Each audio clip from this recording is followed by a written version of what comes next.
Selamat sore Bapak Ibu, saudara-saudari, dan anak Indonesia yang saya sayangi. Berjumpa lagi pada kesempatan yang hari ini langka sekali nih tanggalnya nih, 20 November 2020. Saya ingin ikut merayakan Hari Anak Sedunia dengan mengucapkan Happy World Children's Day. Hak anak untuk menjadi anak-anak, kewajiban kita yang dewasa melindungi hak anak-anak. Yuk kita jaga anak kita, masa depan kita, dan masa depan dunia. Nah, dalam semangat melindungi anak-anak kita juga lah, pemerintah memastikan semua upaya penanganan pandemi COVID-19 dilaksanakan dengan sebaik-baiknya. Dalam hal 3T atau testing, tracing, treatment, pemerintah semakin meningkatkan jumlah sampel dan orang yang dites dengan mengaktifkan lebih dari 400 laboratorium di seluruh Indonesia. Lebih dari 5 juta spesimen yang telah diuji loh di lab-lab ini. Bapak Ibu pemirsa sekalian, mereka yang dites adalah hasil dari upaya pelacakan atau tracing, T yang kedua, yang melibatkan ribuan tenaga kesehatan, relawan, bahkan jajaran RT dan RW di seluruh pelosok Indonesia. Sudah lebih dari 3,4 juta orang yang sampelnya diperiksa. Saya sampaikan kepada masyarakat yang mendukung testing dan tracing ini, termasuk mereka yang bekerja sama dengan baik saat pemeriksaan terhadap diri dan keluarganya dilakukan. Treatment atau T yang ketiga adalah upaya pengobatan, semakin menunjukkan hasil tentunya kini. Angka kesembuhan di Indonesia sudah mencapai lebih dari 84%. Dan jutaan suplai obat sudah dibagikan ke ratusan rumah sakit rujukan COVID-19. Namun, pemerintahan bagian Kementerian Kesehatan memastikan stoknya aman dan masih tersedia dengan cukup. Nah, sedangkan 3M, memakai masker, menjaga jarak, dan mencuci tangan adalah kewajiban kita bersama. Saya ingatkan bahwa Inpres 6 tahun 2020 tentang peningkatan disiplin dan penegakan hukum protokol kesehatan dalam pencegahan dan pengendalian Coronavirus Disease 2019 masih berlaku. Kalau Senin kemarin, Profesor Hasbullah Tabrani sudah menjelaskan bahwa biaya yang kita keluarkan nih, kalau sampai terjangkit COVID-19, kalau hitungannya akan jauh lebih murah dengan 3M daripada biaya perawatan. Yang rata-rata kalau sampai kena itu menghabiskan ratusan juta. Bahkan ada yang sampai 500 juta, bahkan sampai 600 juta rupiah. Meskipun saat ini masih ditanggung negara, tapi tentunya akan lebih baik apabila pengeluaran negara itu bisa dialihkan ke peruntukan yang lain yang lebih bermanfaat. Misalnya untuk pemulihan ekonomi nasional, dan tentunya kita juga kan yang akan merasakan dampak positifnya. Dan kerugian yang tidak dapat dihitung, misalnya kalau akibat tertular COVID-19, itu dikarenakan lengahnya 3M dan hilangnya hari produktif. Keluarganya ikut terdampak karena harus khawatir, bahkan tersita waktunya, dan lain-lain. Jadi, mohon tetap disiplin ya, dan hindari semua yang beresiko, termasuk hindari kerumunan. Dan jangan kendor 3M-nya, sayangi diri kita, keluarga kita, karena yang namanya mencegah itu jauh lebih murah dan lebih mudah. Selain 3T dan juga 3M, pemerintah juga gencar nih mengembangkan, mengadakan, dan menyiapkan vaksin. Pemerintah Indonesia memang terus berupaya nih untuk mencari dan mengembangkan vaksin, ada yang dari luar negeri, ada juga yang dari dalam negeri, seperti yang ada dalam video berikut. Indonesia siap produksi vaksin COVID-19? Pastinya. Bio Farma jadi salah satu yang ditunjuk untuk uji coba dan produksi vaksin COVID-19. Saat ini sudah masuk fase ketiga. Kami bekerja sama dengan UNPAD sedang melakukan clinical trial fase 3. Nah, setelah itu baru data itu akan diajukan ke Badan POM untuk dianalisis.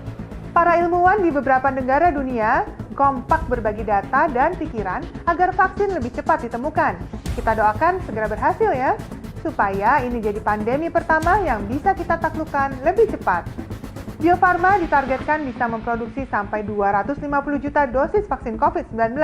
BUMN ini juga sudah teruji dalam produksi vaksin sejak 130 tahun lalu. Total ada puluhan ribu vaksin yang sudah dihasilkan Bio Farma. Vaksin Bio Farma juga sudah digunakan negara-negara lain, termasuk anggota Organisasi Kerjasama Islam atau OKI. Untuk urusan produksi vaksin COVID-19, Bio Farma juga bekerja sama dengan berbagai lembaga penelitian. Tujuannya supaya bisa memenuhi kebutuhan untuk semua warga Indonesia.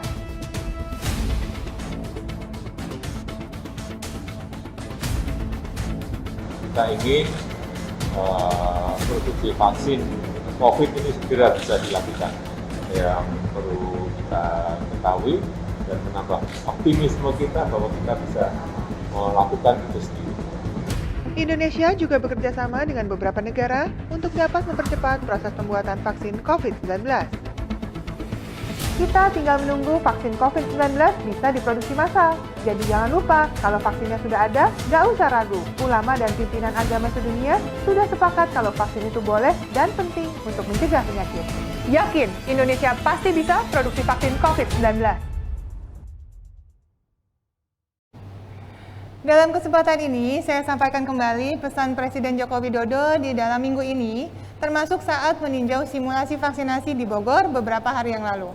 Pertama, Presiden menegaskan bahwa keamanan vaksin menjadi poin paling penting dalam upaya pemerintah mengadakan vaksin saat ini.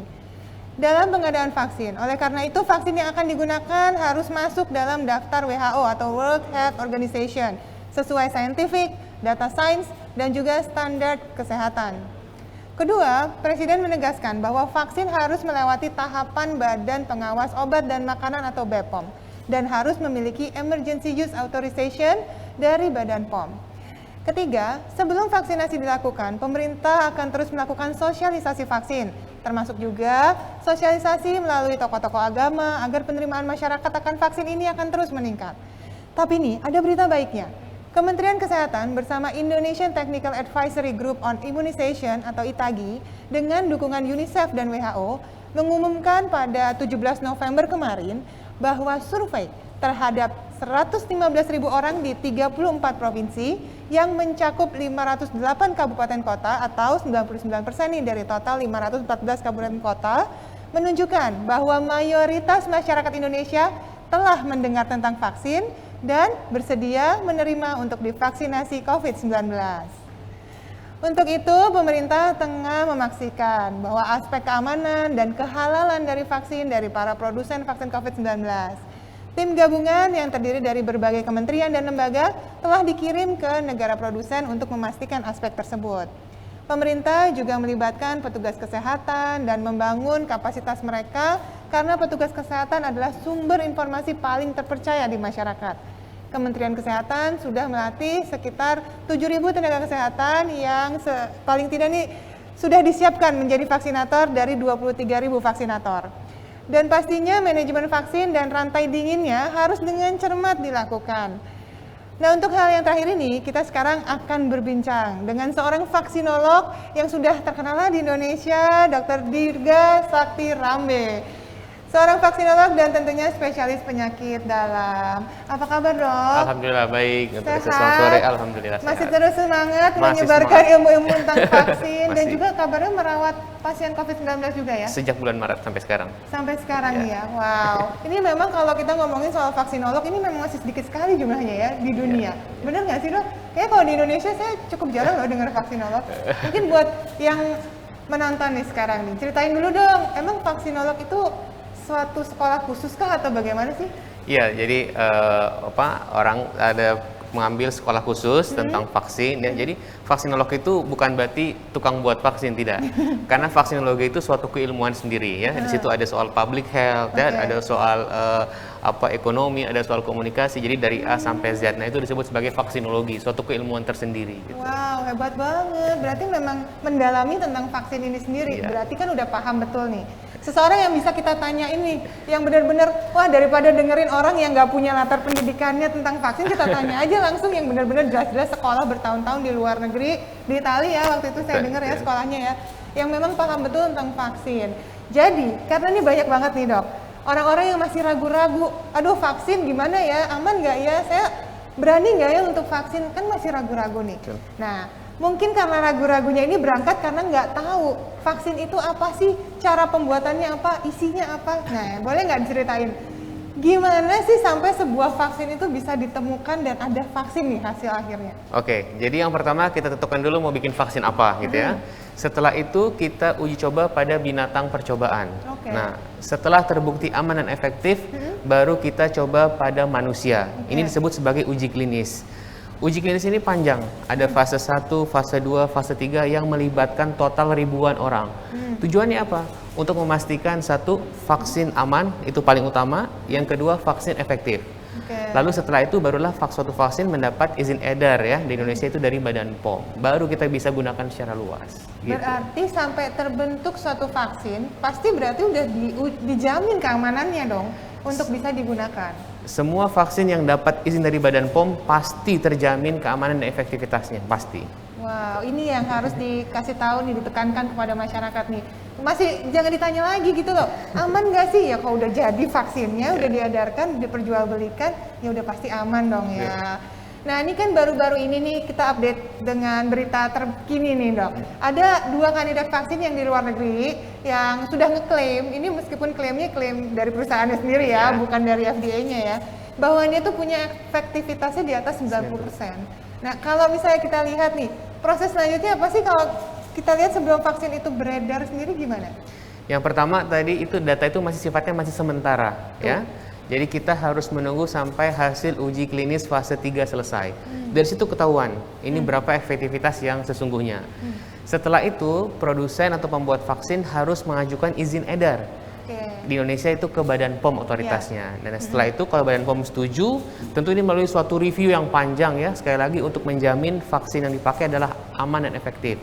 Setelah itu baru keluar izin dari Badan POM dan baru kita bisa gunakan secara luas. Untuk mengukur efektivitas sendiri setiap vaksin juga memang bisa dilihat dari uji klinis berarti ya? Iya, untuk mengetahui efektivitas itu dilihat dari uji klinis terutama fase 3. Kenapa? Karena fase 3 melibatkan ribuan orang. Jadi kira-kira menyerupai situasi yang sesungguhnya. Kita bilangnya real life setting gitu ya, real world setting. Dari situ kita bisa mengcapture efektivitasnya sekian gitu. Nah kalau kita udah tahu nih keamanannya, efektivitasnya gitu kan, kalau misalnya sampai udah diakui nih sama WHO sendiri gitu ya. Terus gimana sih perjalanan si vaksin itu bisa sampai ke Indonesia gitu kan? Terus kalau misalnya vaksin dari Bio Farma yang udah ada di Indonesia sendiri sudah diakui nanti ya, itu gimana sampai kita bisa sampaikan vaksin ini ke orang yang emang memerlukan? Ya, perlu teman-teman ketahui bahwa vaksin itu produk biologis ya. Jadi dia disimpan mesti dengan cara-cara yang khusus dan sensitif pada suhu. Yaitu vaksin mayoritas disimpan pada suhu 2-8 derajat Celcius. Kecuali vaksin polio itu pada suhu minus 20 ya. Artinya apa? Sejak vaksin itu dibuat di pabrik gitu ya, sampai kita gunakan di rumah sakit, di puskesmas, termasuk dalam hal transportasi, pengantaran, semuanya mesti terjamin. Suhunya mesti dijaga 2-8 derajat Celcius. Dan tidak usah khawatir, kita sudah berpengalaman, kita sudah siap. Ya, berarti kita bukan hal yang baru sebenarnya ya, untuk membawa atau menyiapkan vaksin ini sampai ke pelosok daerah gitu ya. Memang kalau misalnya vaksin ini sendiri berarti kan harus ada orang yang benar-benar membawa ke daerah gitu ya. Ada ide nggak dok, gimana caranya nih bisa sampai ke pelosok-pelosok misalnya? Nah tadi cold chain itu ya, atau rantai dingin, itu sistemnya sudah berjalan. Dan 97% sistem cold chain ini semuanya berjalan dengan baik, jadi nggak perlu khawatir. Artinya mulai dari pabrik sampai yang nerima di puskesmas, misalkan di Aceh, di Papua, itu semua udah siap. Ya, ada petugas di pabrik, nanti ada drivernya, ya, ada sampai disuntikan oleh tenaga kesehatan, itu semua dijamin, udah ada sistemnya yang sudah berjalan bertahun-tahun di Indonesia. Gitu. Lalu untuk perlengkapannya sendiri dok, perlengkapan, peralatan, sebenarnya yang diperlukan tuh apa aja sih? Kan kita harus memastikan kan, kualitas vaksin ya yang di satu daerah sampai ke pelosok juga tetap terjaga gitu sampai orang yang membutuhkan. Apa aja dok? Dari WHO sudah menetapkan standarnya ya. Jadi yang pertama tadi ada semacam penyimpanan ya, kulkas atau carrier ya, pembawa untuk memastikan suhunya tetap terjaga 2-8 dan itu bisa ada indikatornya. Jadi kalau misalkan di luar itu nanti ada tanda bahwa oh ini suhunya di luar yang seharusnya. Lalu vaksin pasti dibawa entah dengan mobil, kapal atau pesawat, itu pun juga sama.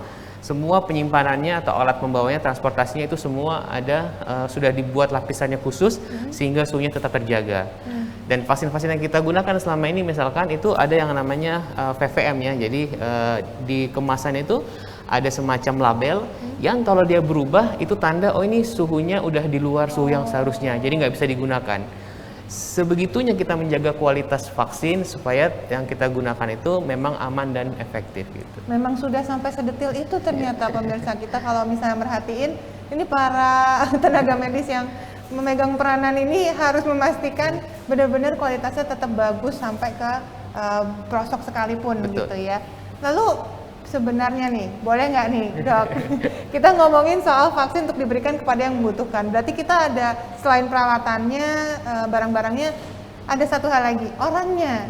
Ya kan, berapa banyak sih sebenarnya orang dan siapa aja sih yang dibutuhkan nih untuk memastikan bahwa vaksin itu tersebar luas ke seluruh orang di Indonesia gitu, di seluruh penjuru.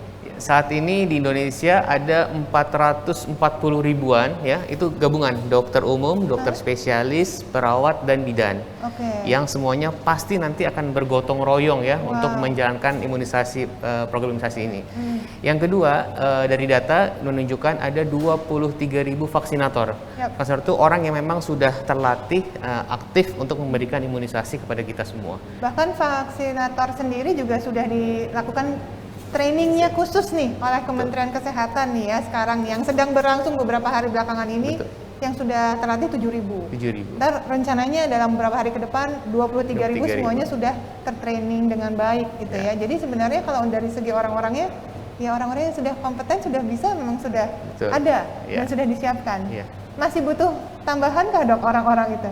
Ya prinsipnya kita pengen semuanya terlibat ya, Iya. supaya vaksin-vaksin ini dapat digunakan luas oleh masyarakat tanpa ada halangan. Jadi gotong royong lah, jadi semuanya kita keroyok gitu. Iya, kalau bisa ya. Iya. Karena kan dari TNI Polri sendiri juga ternyata melakukan Iya, training juga ya. betul. Dan itu pasti bisa sangat membantu, apalagi yang namanya mengedarkan vaksin selama ini aja juga udah penuh tantangan. Ya kan, sampai ke seluruh Indonesia gitu kan, sampai semua saudara-saudara kita itu semuanya mendapatkan vaksin yang lengkap.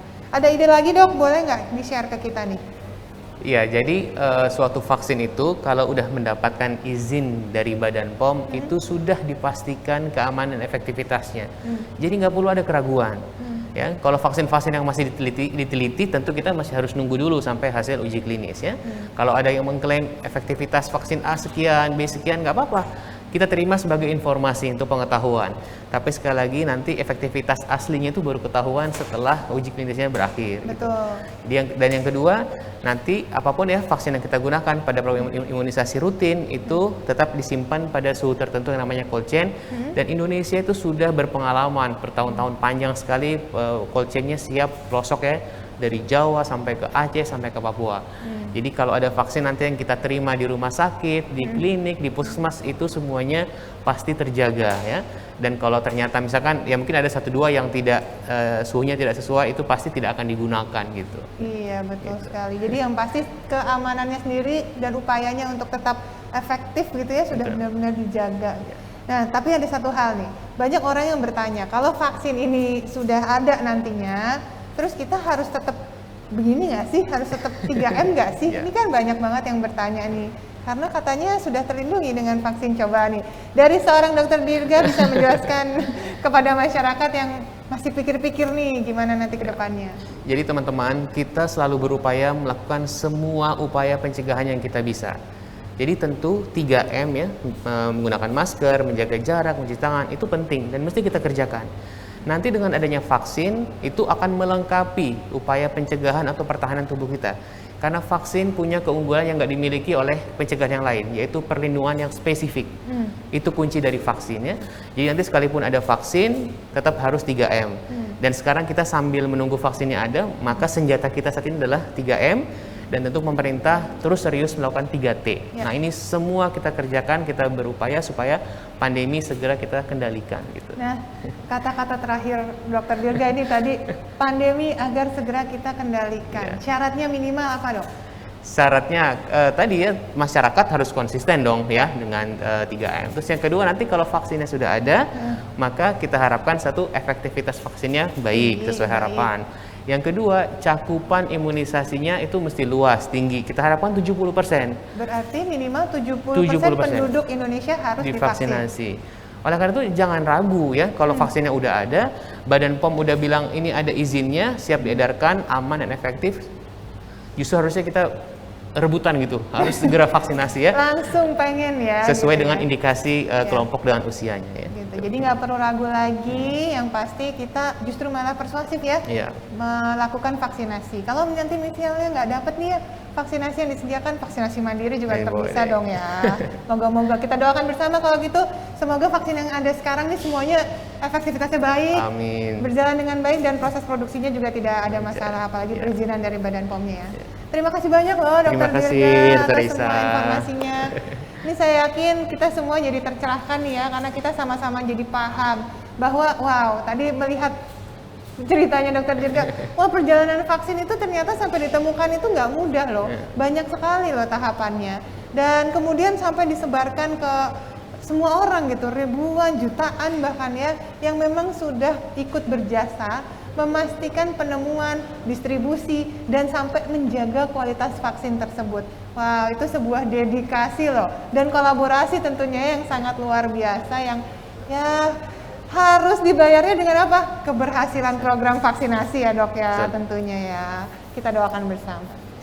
Baik Bapak Ibu anak Indonesia yang saya sayangi, kita memang sampai saat ini masih dalam kondisi pandemi COVID-19.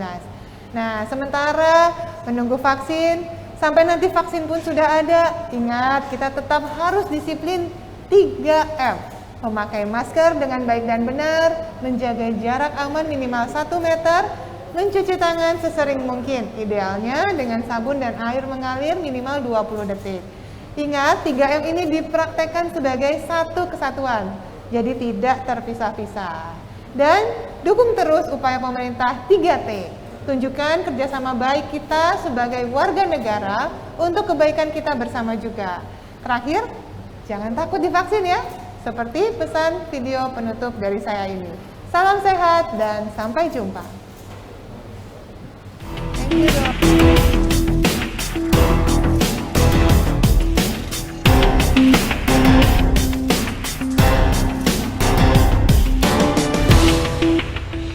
Penasaran kapan pandemi ini selesai?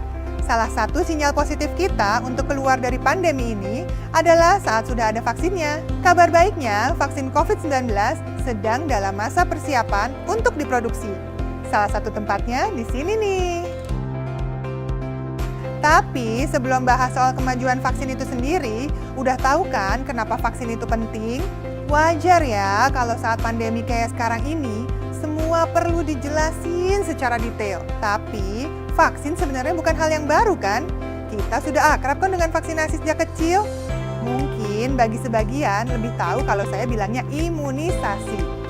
Tujuan vaksin atau imunisasi tersebut adalah menimbulkan kekebalan tubuh buatan, supaya kalau ada virus yang aslinya masuk ke dalam tubuh, maka daya tahan tubuh kita sudah siap melawan. Nah, agar makin banyak orang yang daya tahan tubuhnya siap terhadap virus, kita semua harus divaksinasi. Nanti kalau sudah semakin banyak yang sudah divaksin, semakin rata kekebalan tubuh kita semua. Virus akan kehilangan orang yang bisa dijadikan tempat hidup. Nah, itulah di mana herd immunity sudah terbentuk.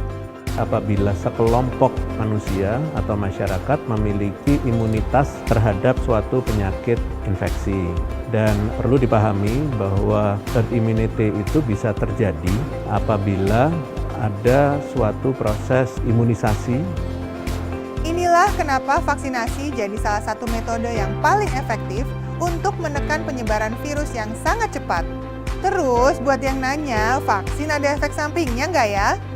Jangan khawatir, saat vaksin COVID-19 diproduksi nanti, itu artinya sudah pasti telah lolos uji coba yang berlapis-lapis. Jadi kalau ujinya dilakukan dengan baik, diamati dengan baik, maka potensi untuk memiliki efek samping itu menjadi sangat minimal. Dan bisa saja bahwa risiko itu untuk adanya efek samping itu bisa saja ada, karena itu biasanya kejadiannya kecil. Karena apa? Karena di dalam uji klinisnya kita sudah menggunakan sejumlah masyarakat atau manusia yang dites dulu, dan itu kita amati betul. Efek positifnya dari vaksinasi itu jauh lebih besar daripada potensi efek samping, karena efek samping selalu diamati di dalam uji klinis dan selalu diamankan dari uji tersebut. Sudah jelas kan kenapa kita tidak perlu takut vaksinasi? Sekarang kita tinggal berharap supaya seluruh tahapan uji coba selesai. Vaksin siap diproduksi dan kita semua bisa keluar dari pandemi ini.